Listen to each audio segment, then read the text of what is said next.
Assalamualaikum warahmatullahi wabarakatuh. Nama saya Cik Hani Suraya binti Cik Hussein dari unit Bahasa Melayu 1. Pada tugasan kali ini, saya akan membentangkan mengenai aspirasi dan hala tuju pendidikan serta implikasi terhadap guru berjiwa pendidik. Kod kursus GBP 1092 Pengantar Pengajian Pendidikan. Pengenalan. Pendidikan merujuk kepada proses memperoleh ilmu, kemahiran, nilai dan sikap yang membentuk individu untuk menjadi ahli masyarakat yang berdaya saing dan bertanggungjawab. Pendidikan juga memainkan peranan penting dalam pembangunan modal insan yang berupaya menyumbang kepada kemajuan negara. Selain itu, pendidikan membantu dalam membentuk nilai moral, sosial dan etika dalam diri individu agar dapat hidup dengan harmoni dalam masyarakat. Baiklah, seterusnya Standard Kualiti Pendidikan Malaysia iaitu SKPM. Standard Kualiti Pendidikan Malaysia (SKPM) ialah satu instrumen penilaian yang digunakan oleh Kementerian Pendidikan Malaysia iaitu KPM bagi menilai dan meningkatkan kualiti pendidikan di sekolah. SKPM digunakan sebagai garis panduan dalam menilai prestasi sekolah dari segi kepimpinan, pengajaran dan pembelajaran serta pencapaian murid. SKPM terbahagi kepada dua, iaitu yang pertama SKPM 2010 dan kedua SKPM gelombang kedua. Tujuan SKPM terbahagi kepada 4. Yang pertama, menilai keberkesanan sekolah, iaitu dengan memastikan setiap sekolah mencapai standard pendidikan yang telah ditetapkan. Yang kedua, membantu penambahbaikan pendidikan, iaitu dengan menyediakan data untuk meningkatkan sistem pendidikan secara berterusan. Ketiga, menyeragamkan standard pendidikan, iaitu semua sekolah dinilai berdasarkan kriteria yang sama. Yang keempat, menjadi rujukan untuk polisi pendidikan. Ini dapat membantu KPM merangka dasar pendidikan yang lebih berkesan. SKPM yang pertama ialah Standard Kualiti Pendidikan Malaysia 2010 iaitu SKPM 2010. Jemaah Nazir dan Jaminan Kualiti Kementerian Pendidikan Malaysia menggubal SKPM 2010 bagi memastikan pengurusan dan pengajaran berkualiti di institusi pendidikan. SKPM ini merupakan kesinambungan daripada SKPM sekolah pada tahun 2003 dan berfungsi sebagai instrumen penilaian yang membantu pemantauan serta penambahbaikan kualiti pendidikan secara sistematik. SKPM digunakan oleh Jemaah Nazir dan Jaminan Kualiti iaitu JNJK sebagai instrumen penilaian sekolah. Pihak sekolah boleh menggunakan penarafan kendiri sekolah iaitu PKS untuk menilai kekuatan dan kelemahan serta melaksanakan penambahbaikan. Penilaian ini membantu pihak berkaitan seperti Kementerian Pendidikan Malaysia iaitu KPN, Jabatan Pendidikan Negeri JPN dan Pejabat Pendidikan Daerah iaitu PPD dalam pemantauan dan penyeliaan. Seterusnya Standard SKPM 2010. Standard yang pertama ialah kepimpinan dan hala tuju. Kepimpinan sekolah berperanan sebagai pemimpin meripak tinggi dan berupaya menggambling dan menggerakkan warga sekolah secara bersepadu untuk memajukan sekolah dan meningkatkan kualiti pembelajaran dan pengajaran iaitu PDP. Standard yang kedua ialah pengurusan organisasi. Organisasi sekolah diuruskan dengan mengambil kira potensi dan keperluan staf, kemudahan sumber dalaman dan memanfaatkan sumber luaran supaya sekolah dapat berfungsi dengan cekap dan berkesan. Standard yang ketiga, pengurusan kurikulum, ko-kurikulum sukan dan hal ehwal murid. Bidang kurikulum, ko-kurikulum dan sukan serta hal ehwal murid diurus dengan cekap dan berkesan bagi memastikan sekolah berfungsi sebagai institusi pembelajaran dalam melahirkan murid yang seimbang dari segi intelek, rohani, emosi dan juga jasmani. Standard yang keempat, pengajaran dan pembelajaran. Guru merancang dan melaksanakan proses P&P yang berkualiti tinggi dan bersungguh-sungguh untuk memperkembangkan potensi dan pencapaian murid pada tahap optimum secara berterusan. Standard yang kelima, kemenjadian murid. Pendidikan di sekolah melahirkan murid yang berilmu, pengetahuan, berketerampilan, berakhlak mulia, bertanggungjawab dan berkeupayaan mencapai kesejahteraan diri.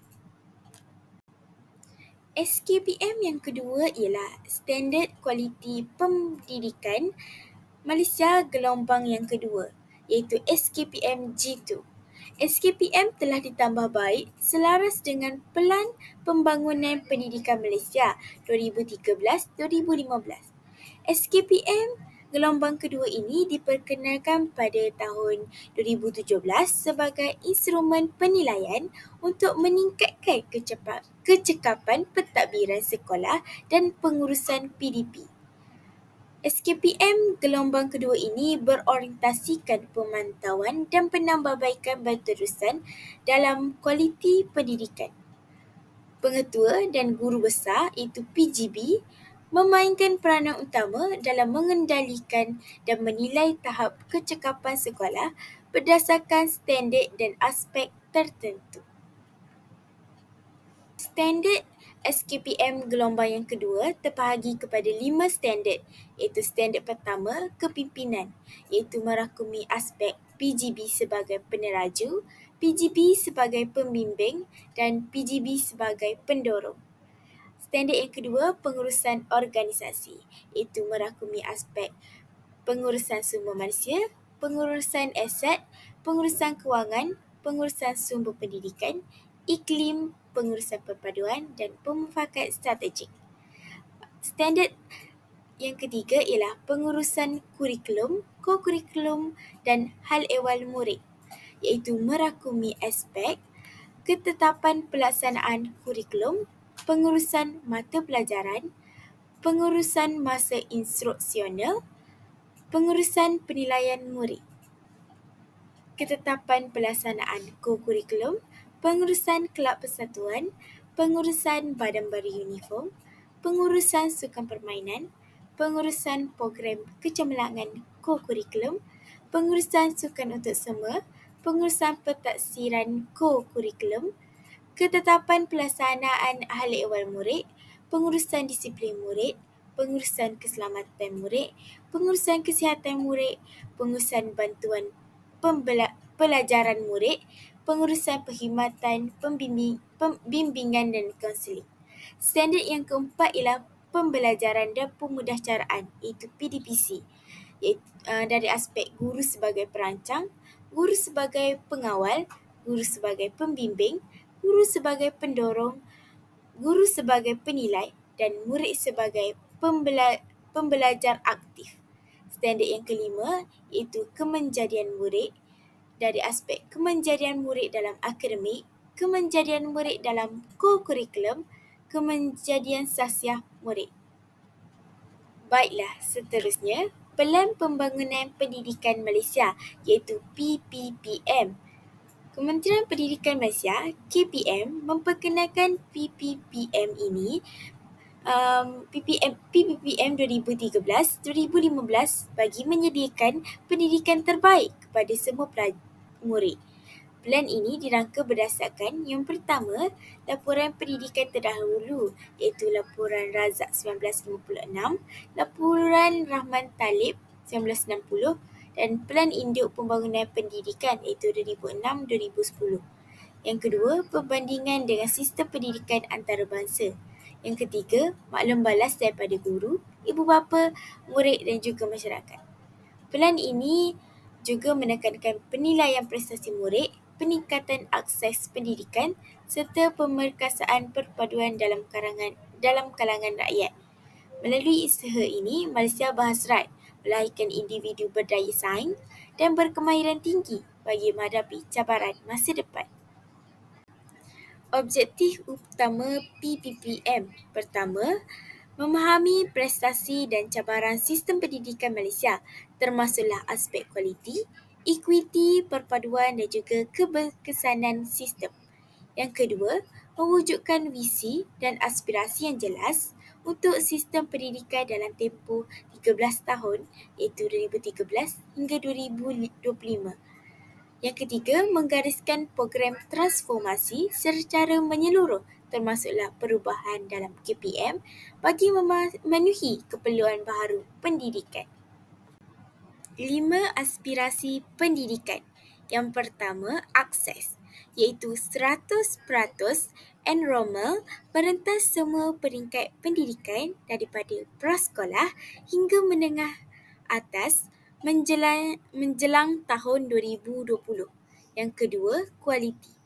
Negara dalam kelompok sepertiga teratas dalam pentaksiran antarabangsa seperti TIMSS dan PISA dalam tempoh 15 tahun.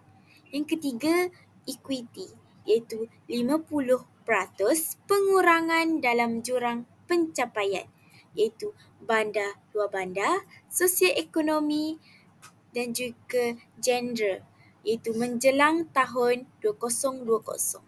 Yang keempat, perpaduan, iaitu sistem pendidikan yang menawarkan perkongsian pengalaman dan nilai kepada kanak-kanak dengan menghargai kepelbagaian. Yang kelima, kecekapan, sistem yang memaksimumkan keberhasilan murid mengikut peruntukan sedia ada. Seterusnya, aspirasi murid. Aspirasi murid ini terbahagi kepada 6, iaitu setiap murid akan mempunyai yang pertama, pengetahuan, kedua, kemahiran berfikir, ketiga, kemahiran memimpin, keempat, kemahiran dui bahasa, kelima, etika dan kerohanian, keenam, identiti nasional. Baiklah, seterusnya, implikasi terhadap guru berjiwa pendidik. Peranan guru. Guru adalah penggerak utama dalam pembangunan pendidikan selari dengan Pelan Pembangunan Pendidikan Malaysia iaitu PPPM 2013-2015. Pendidikan berkualiti memerlukan guru berkemahiran tinggi yang dapat membentuk pelajar berminda kritis dan berdaya saing di peringkat global.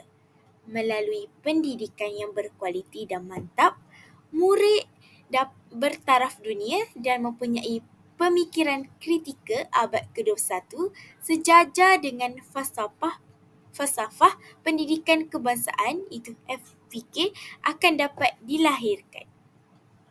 Seterusnya, implikasi terhadap guru terbahagi kepada 5. Yang pertama ialah pengurusan pengajaran dan pembelajaran, iaitu guru perlu berkeupayaan merancang dan melaksanakan pembelajaran secara sistematik. Guru juga perlu memastikan pencapaian matlamat dan objektif pembelajaran. Guru juga perlulah mempunyai kebolehan menyusun organisasi pembelajaran dan mencorak iklim bilik darjah dengan bijaksana. Guru juga perlu ada kebijaksanaan dan penelitian dalam perancangan, pengawalan, bimbingan, dorongan dan penilaian supaya pembelajaran menjadi berkesan. Yang kedua, pembangunan profesionalisme. Itu guru perlu melakukan anjakan minda, memperbaharui pengetahuan dan meningkatkan kemahiran secara pembelajaran berterusan. Guru perlulah berani meneroka pelbagai kaedah pengajaran bagi memastikan kreativiti dan inovasi dalam bilik darjah. Guru juga perlulah mempunyai keluasan pedagogi untuk menyesuaikan pengajaran dengan keperluan murid. Guru juga perlulah bekerjasama dalam menangani isu dan berkongsi amalan terbaik. Implikasi yang ketiga ialah kemahiran teknologi. Guru perlu menggunakan teknologi dalam pengajaran dan pembelajaran. Guru juga perlu mencetuskan pengalaman pembelajaran, kreativiti dan inovasi murid dalam persekitaran digital. Seterusnya, mempamerkan kemahiran dan gaya kerja sebagai pendidik profesional dalam dunia digital. Implikasi yang keempat ialah mempunyai wawasan, iaitu guru mesti memiliki pemikiran tinggi, inovatif dan mampu membawa transformasi pendidikan. Guru juga perlulah berusaha memastikan murid dapat bersaing di peringkat global dengan ilmu dan kemahiran yang relevan. Implikasi yang terakhir ialah menjadi suri teladan. Guru perlulah menunjukkan nilai murni dan menjadi contoh kepada murid dalam aspek perpaduan dan juga kemanusiaan. Nilai rohani dan moral perlulah diterapkan dalam pembelajaran bagi melahirkan generasi yang berakhlak tinggi pada masa akan datang. Baiklah, sebagai kesimpulannya, aspirasi dan hala tuju pendidikan di Malaysia ini bertujuan untuk melahirkan insan yang berilmu, berakhlak dan berdaya saing dalam menghadapi cabaran global. Dalam merealisasikan matlamat ini, guru yang berjiwa pendidik perlulah memainkan peranan penting bukan sekadar penyampai ilmu tetapi juga sebagai pembimbing yang membentuk sahsiah nilai murni serta pemikiran kritis dalam kalangan murid. Implikasinya, guru perlulah sentiasa meningkatkan profesionalisme, mengadaptasikan perubahan dalam pendidikan serta mengamalkan pendekatan pengajaran yang inovatif dan berkesan.